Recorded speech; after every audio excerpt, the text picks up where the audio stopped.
A man sold fake medicine for 10 years, yet saved thousands of patients. This film moved countless viewers with its solid storyline. Charlie initially only cared about money. I don't want to be some savior, I want to make money. But his attitude changed through his experiences. What's wrong with a 20-year-old just wanting to live? This story tells how a profiteer transformed into a savior. Charlie was a seller of Indian health products who had achieved nothing by age 40. One day, Jack, wearing a face mask, found him and completely changed Charlie's fate. Jack knew Charlie had connections in India and hoped he could help bring back a drug called Gleevec. This was the most effective treatment for chronic myeloid leukemia at the time. The legitimate domestic version cost 40,000 yuan per bottle, while the Indian generic had the same effect but cost only 2,000. Smuggling drugs was illegal, so Charlie flat out refused. But Jack still left his contact information. Charlie originally didn't want to get involved, but after his father was diagnosed with cancer, facing the astronomical surgical fees, he had no choice but to take the risk. He quickly found the generic drug manufacturer and, learning that the wholesale price was only 500 per bottle, proposed becoming the Chinese regional distributor.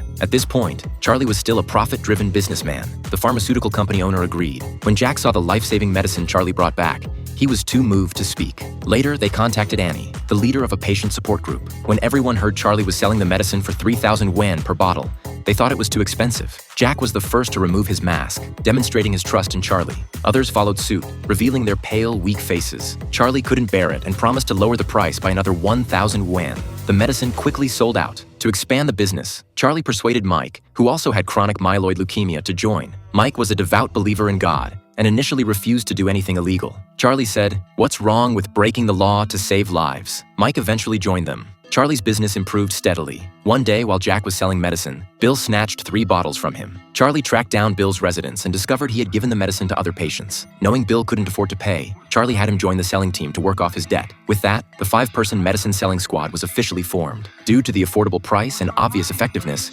Charlie's medicine was in high demand. He made a fortune, quickly raising enough money for his father's surgery, and even gave bonuses and medicine to his team. To celebrate, Charlie invited everyone to the bar where Annie worked for drinks. The manager harassed Annie, demanding she dance on stage. Annie reluctantly swallowed her pride, but Charlie stopped her and specifically requested the manager dance instead, throwing a stack of cash on the table. Watching the manager writhing on the pole, Annie shouted excitedly, releasing years of pent-up frustration in one moment. At this point, no one realized that a crisis was silently approaching.